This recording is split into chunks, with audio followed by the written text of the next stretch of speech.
Bonjour à tous et à toutes, j'espère que vous vous portez comme des chats. Je vous souhaite la bienvenue dans la ville de Vienne. At the going down of the sun and at the morning dawn, I think of your hands like those of broken ghosts. D'abord appelée Vidobona par les Romains, la ville possède une histoire fascinante et loin d'être dénuée d'intérêt, cependant bien trop longue pour être à moitié comptée et fleurie ici. Devinez quoi ? C'était une capitale royale impériale dans laquelle les Habsbourg y ont habité pendant près de 6 siècles, de 1278 à 1918. Vous vous rendez compte ? Par exemple, il y a moins de 6 siècles, on construisait la première église aux États-Unis, ou, il y a un peu plus de 6 siècles, on créait la crêpe au sarrasin en Bretagne. On peut faire beaucoup de choses en 6 siècles, c'était là où je voulais en venir, j'espère que vous avez saisi. Après de nombreuses invasions turques et d'épreuves surmontées, la capitale met à profit son capital impérial afin de se reconstruire et de s'embellir.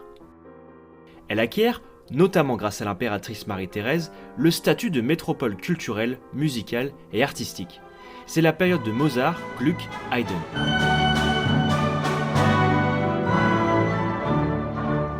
Le centre-ville historique, presque comme dans toutes les villes de ces vidéos interrail, est classé à l'UNESCO depuis 2001.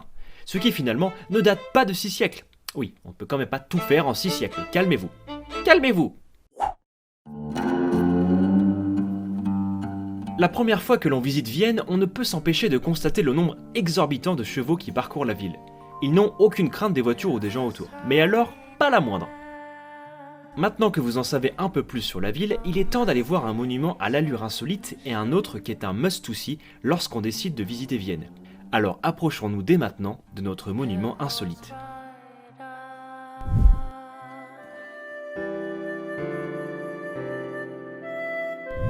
Si vous pensiez que Gaudi était le seul capable de réaliser ces buildings que l'on connaît tant, Casa Batlló, Casa Gaudi, c'est que vous ne connaissez pas Friedrich Regentag Dankelbot Anderwasser.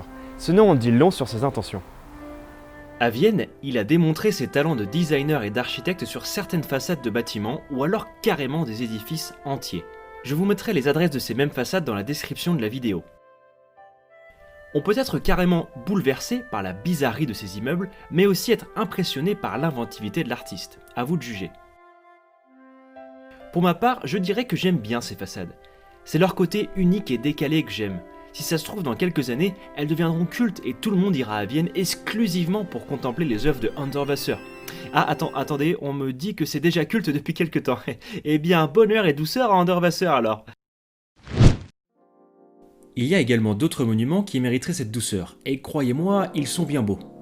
Au départ, je voulais vous présenter le palais impérial Hofburg et sa petite histoire. Mais les restrictions concernant les vidéos et les photos sont démentes. Je n'ai jamais vu autant d'interdictions sur une seule page. Mais cela concerne apparemment uniquement les appartements impériaux et le musée de Sissi. Donc j'ai décidé de le faire quand même et de vous en filmer le maximum. Si aucun film n'est permis, vous aurez des photos ou des plumes d'oies sauvages. Maintenant vous êtes prévenus. Allons-y. Ardan, je t'en prie. Merci Gimlet. Il y a exactement 2 lieux grandioses concernant la dynastie des Habsbourg. Le château de Schönbrunn, qui servait de résidence d'été pour la famille, et le palais impérial Hofburg. Le premier se situe légèrement à l'extérieur de la ville, le second est en plein centre-ville. Hofburg, ou le palais impérial de Vienne, est l'un des plus grands palais au monde. J'ai l'impression qu'on répète ça pour chaque monument que l'on a visité, mais c'est le cas. Les parties les plus anciennes du palais datent du XIIIe siècle et les plus récentes du XXe. Comme si Hofburg avait été en constante construction jusqu'à aujourd'hui. Imaginez si vous ajoutiez à votre maison une pièce tous les mois. Combien aurez-vous de pièces ? Je vous laisse réfléchir. Le monument sert de lieu de travail et de résidence à l'actuel président autrichien. Le complexe peut être également qualifié de grand, regroupant pas moins de 18 ailes, 19 cours et plus de 2600 chambres. Vous savez où dormir si jamais les hôtels et Airbnb à Vienne viennent à manquer. Maintenant, vous êtes en droit de vous demander mais qui est Sissi ? Pourquoi certains l'adulent alors que d'autres ne savent absolument rien sur elle ? Puisque vous avez le droit de savoir, voici un bref résumé de la vie de Sissi. Elisabeth de Wittelsbach, duchesse de Bavière, est née le jour de Noël en 1837 dans le petit village de Possenhaufen. On a dit bref, pardon. Ah oui, pardon. À 15 ans, elle se marie de force à l'empereur François-Joseph. Pour lui, c'est un amour passionné qui durera toute sa vie. Pour elle, le mariage est une institution absurde et se marier si tôt, c'est renoncer à sa liberté. Donc on a affaire à une impératrice reniant totalement les coutumes et traditions de l'époque. Complètement.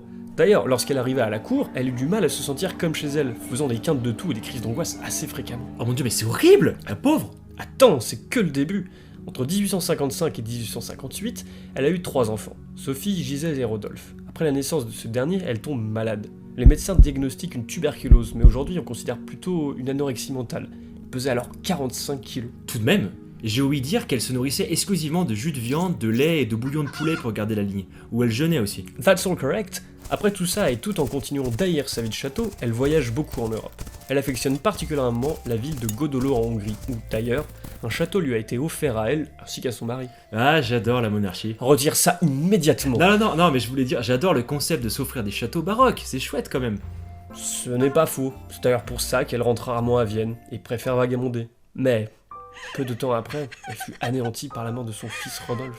Ah, et c'est pour cela qu'elle porte à partir de là uniquement du noir, en signe de deuil. Oui, et elle voyagea encore plus après ce triste événement. Comme pour se venger un petit peu donc. Exactement. Mais c'est surtout sa mort tragique qui va la faire entrer dans l'histoire. Elle est assassinée à l'âge de 60 ans par Luigi Lucchini à Genève. Ah oui, et le pire dans son meurtre, c'est que son assassin voulait de base tuer le duc d'Orléans, héritier au trône de France. Mais celui-ci avait un planning chargé, donc il a changé de cible. Une mort effectivement inattendue, qui a fini par rendre l'impératrice Sissi plus célèbre que jamais. La preuve, on en parle encore aujourd'hui. Tout ceci restent évidemment des détails de la vie de Sissi, et vous pouvez en apprendre bien plus grâce à des documentaires très intéressants sur le sujet, ou en visitant le Sissi Museum à l'intérieur du palais impérial.